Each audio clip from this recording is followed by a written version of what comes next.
Lynn, Liz, and Mary, and all the Cheney family, honored guests, ladies and gentlemen. I appreciate this chance to say a few words about a man I was proud to call my vice president and my friend.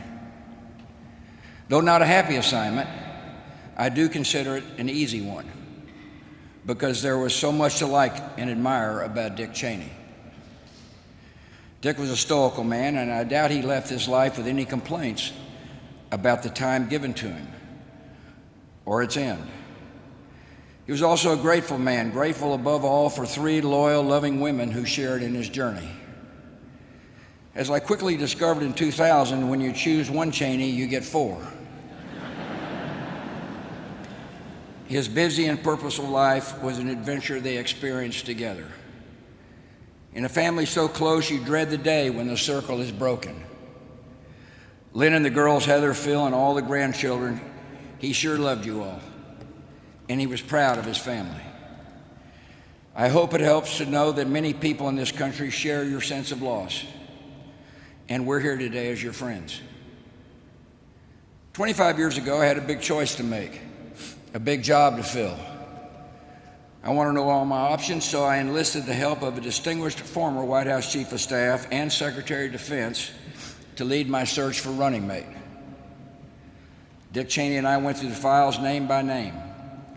We talked over the various qualities I was looking for in a vice president: preparedness, mature judgment, rectitude, and loyalty. Above all, I wanted someone with the ability to step into the presidency without getting distracted by the ambition to seek it. After weeks of these meetings, I began to have a thought I could not shake. I realized the best choice for the vice president was the man sitting right in front of me, and I told him that.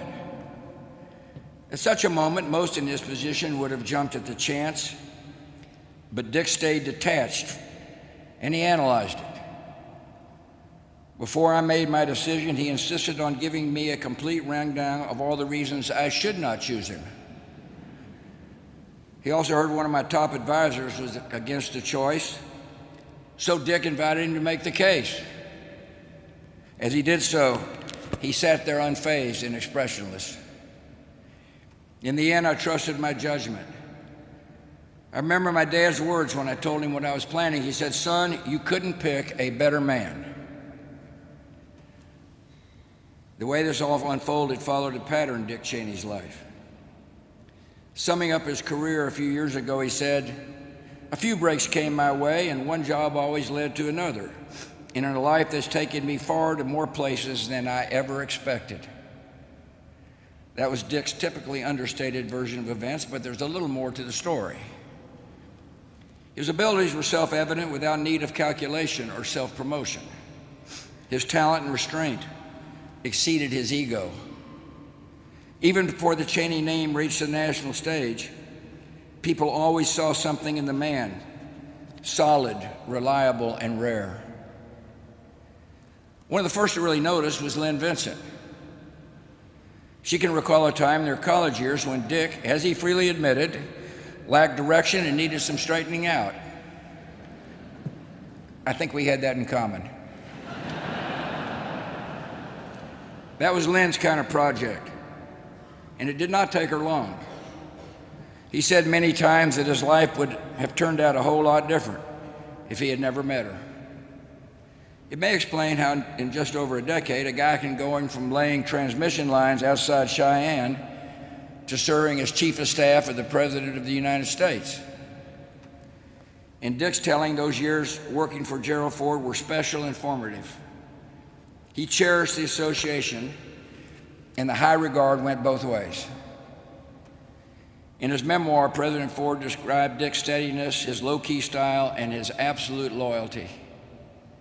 I know exactly what he meant. These are not traits easy to come by in Washington. Being calm, reticent, undramatic, and untrustworthy are not everyone's formula for success in politics. But they were the Cheney way, and they worked. I'm reminded of a renowned senator who once gave this advice to a junior colleague. Perhaps, he said, you could occasionally allow yourself the luxury of an unexpressed thought.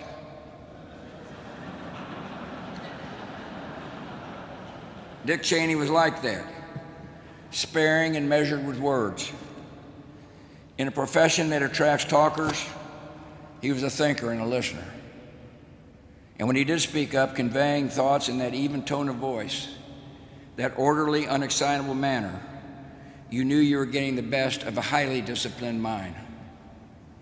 No colleague, no legislator, no foreign leader who ever met Dick Cheney ever doubted that they were dealing with a serious man. Of course, not every political counselor is cut out to be a political candidate. But Dick Cheney put himself to the test and never lost an election. In fact, it happens that he and I both ran for Congress in 1978. And let me just say the Republican wave didn't reach West Texas that year. He told me a few times what it's like to campaign in Wyoming. Lots of small gatherings and long drives. It's easy to imagine the impression that young Dick Cheney made when he was asking for the vote. I wish more Americans got to know Dick Cheney the way the folks in Casper, Cody, and Laramie got to know him. Smart and polished, without airs. Courteous and approachable, seeing everyone as an equal, a gentleman by nature, and a true man of the West.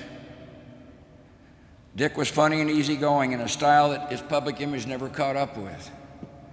Though we can all agree he wasn't your standard issue politician. If any voters came hoping for a kind word and a hug, they'd have to settle for the kind word. But you can't question the appeal of the only person from America's Mountain West ever elected to national office. On that score, history should record that I chose my vice president not once, but twice. In 2004, he offered to step aside in case I wanted to replace him. I thought about it for a while, but after 4 years of seeing how he treated people, how he carried responsibility, how he handled pressure and took the hits, I arrived back at the conclusion that they do not come any better than Dick Cheney.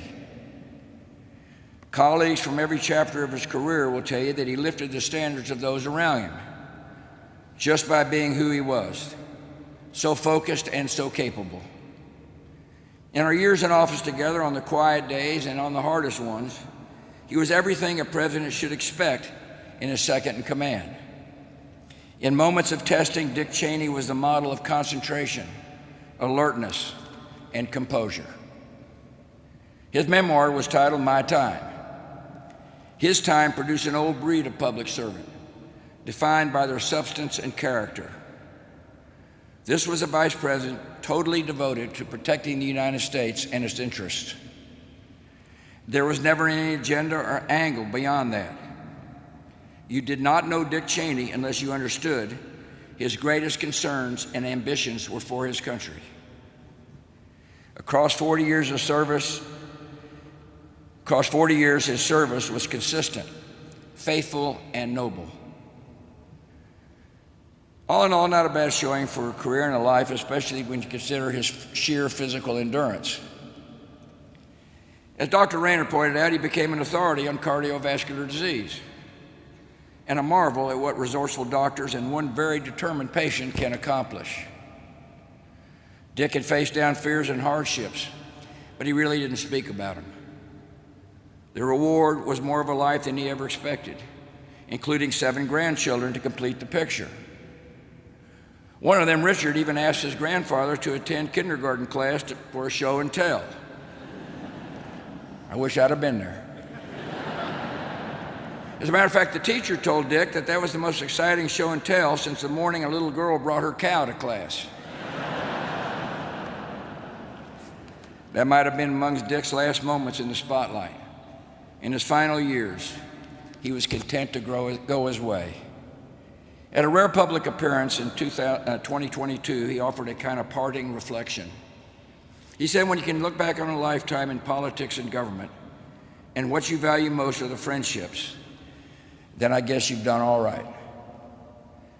A lot of us know that feeling as we say an affectionate farewell to the 46th Vice President of the United States. It's something to be cherished when a man of his caliber has been your colleague and friend. The son of Wyoming, son of Marjorie and Richard Cheney of Casper, went far in this world, and in our own lives left a very fine mark.